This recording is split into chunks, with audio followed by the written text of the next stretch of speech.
Bapa yang kami puji, Bapa yang kami sembah, Tuhan Yesus Kristus, terima kasih untuk hari baru yang Tuhan sudah sediakan buat kami, sehingga Tuhan, kami hari ini Tuhan boleh merenungkan kembali apa yang menjadi tuntunan Roh-Mu Tuhan, sehingga firman-Mu Tuhan boleh termaterai dalam hati kami, dan kami Tuhan boleh menjadi pelaku-pelaku firman-Mu. Kami siap mendengar Tuhan, inilah doa kami yang jauh daripada sempurna, haleluya, amin.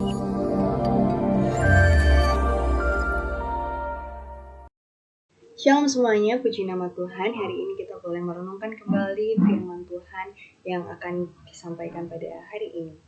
Nah, mungkin teman-teman udah tahu di judul bahwa renungan pagi hari ini kita akan merefleksikan tentang perbuatan-perbuatan kita yang menyakiti hati Tuhan dan bagaimana kita mengaku dosa kita dan senantiasa merendahkan hati untuk mendapat pengampunan dari Tuhan. Mari kita buka Alkitab kita di Kisah Para Rasul 3 ayat 19-20.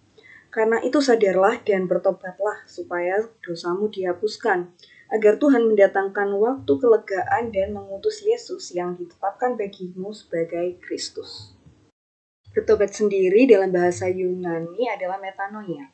Metanoia ini dimaknai sebagai penyesalan yang mendalam atas dosa dan keputusan untuk hidup dalam ketaatan baru dalam Allah. Berarti sakramen baptisan air ya. Dalam baptisan air kita memang menenggelamkan manusia lama kita yang penuh keberdosaan dan lahir baru sebagai tanda pertobatan. Tapi aku mau tanya nih buat teman-teman semua yang mungkin sudah dibaptis ya. Apakah setelah kalian sudah baptis, kalian tidak pernah lagi berbuat dosa? Oke, jauh dalam hati aja ya. Oke, aku mau buat cerita tentang seorang murid Yesus yang dianggap dialah yang paling dekat sama Tuhan Yesus. Namun rupanya dalam iman percayanya dia masih sering jatuh bangun dan bahkan menyangkal Yesus.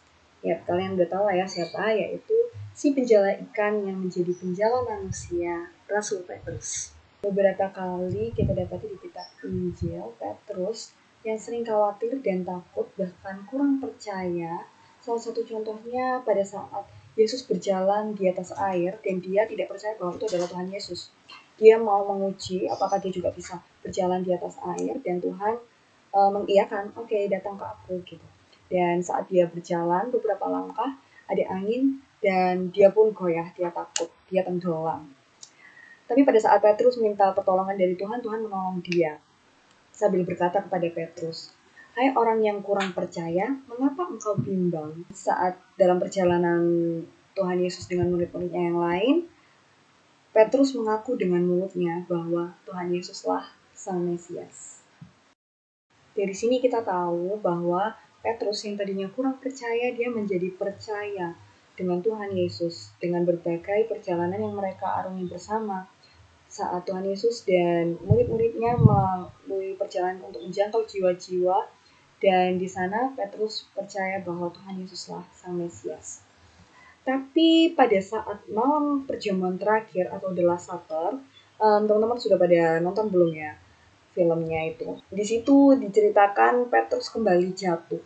Dia berusaha melindungi Yesus dengan kekuatannya sendiri pada saat Yesus ditangkap di Taman Getsemani. Namun pada kenyataannya saat Yesus diserahkan untuk disalibkan, Petrus malah menyangkal Tuhan Yesus sebanyak 3 kali. Tentu ada rasa keberdosaan yang kuat dalam diri Petrus, menyangkal Yesus. Rasa bersalah timbul dalam hatinya sama halnya dengan Yudas Iskariot yang menjual Yesus dengan 30 keping perak. Tapi Yudas memilih jalan yang salah, pada akhirnya tergantung orangnya. Namun Petrus tidak. Dia menyesali perbuatannya, dia mengaku merendahkan hati dan memohon ampun dengan sungguh-sungguh di hadapan Tuhan. Dan saat dia menerima ampunan, dia berbalik kepada Tuhan dan menjalankan misi yang Tuhan tetapkan dalam kehidupannya, yaitu untuk menjangkau jiwa-jiwa untuk percaya kepada Yesus Kristus.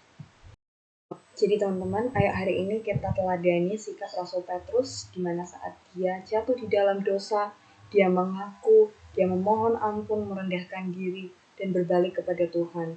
Dia nggak lagi menoleh ke dosanya yang dulu, dia tahu Tuhan sudah mengampuni dia, dan hidup hanya untuk Kristus saja.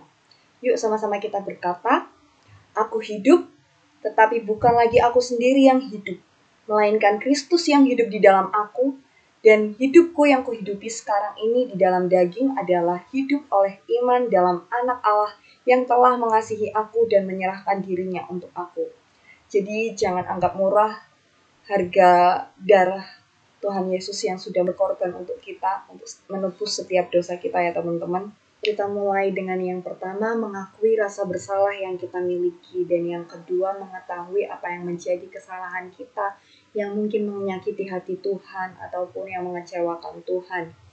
Dan kita menyesali setiap perbuatan kita. Menyesali ini artinya kita meninggalkan dosa itu. Kita nggak cuma menyesal aja, tapi kita berbalik, tapi kita fokus untuk menjalani kehidupan yang baru dan tidak lagi kompromi dengan dosa itu. Dan kemudian kita berkomitmen sama Tuhan bahwa kita akan berubah. Sehingga setiap permohonan maaf kita boleh dengan tulus hati diberikan kepada Tuhan, dan Tuhan dapat mengampuni setiap kesalahan dan pelanggaran kita.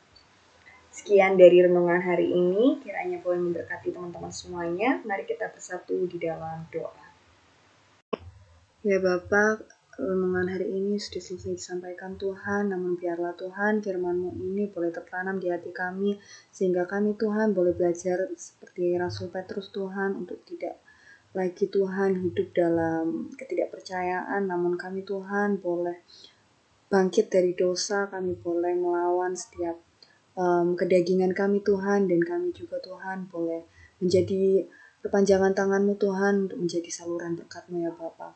Terima kasih Tuhan Yesus, dan biarlah Tuhan teman-teman kami yang sudah mendengarkan renungan hari ini, Tuhan yang memberkati dan menyertai hari-hari mereka, dan juga yang belum bisa mendengarkan Tuhan juga memberkati, dan kiranya di lain kesempatan mereka boleh juga mendengarkan dan merenungkan firman-Mu. Terima kasih Tuhan Yesus, terima kasih. Nyawa doa kami yang jauh daripada sempurna kami alaskan di dalam nama Tuhan Yesus Kristus. Haleluya. Amin.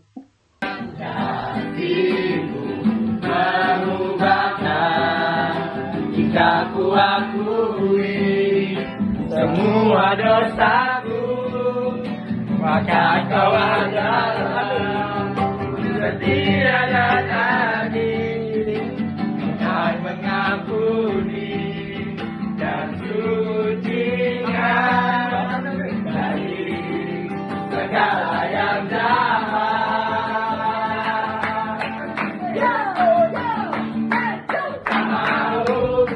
Hidup bagi dunia ini lagi, tak ingin kompromi, tak ingin lakukan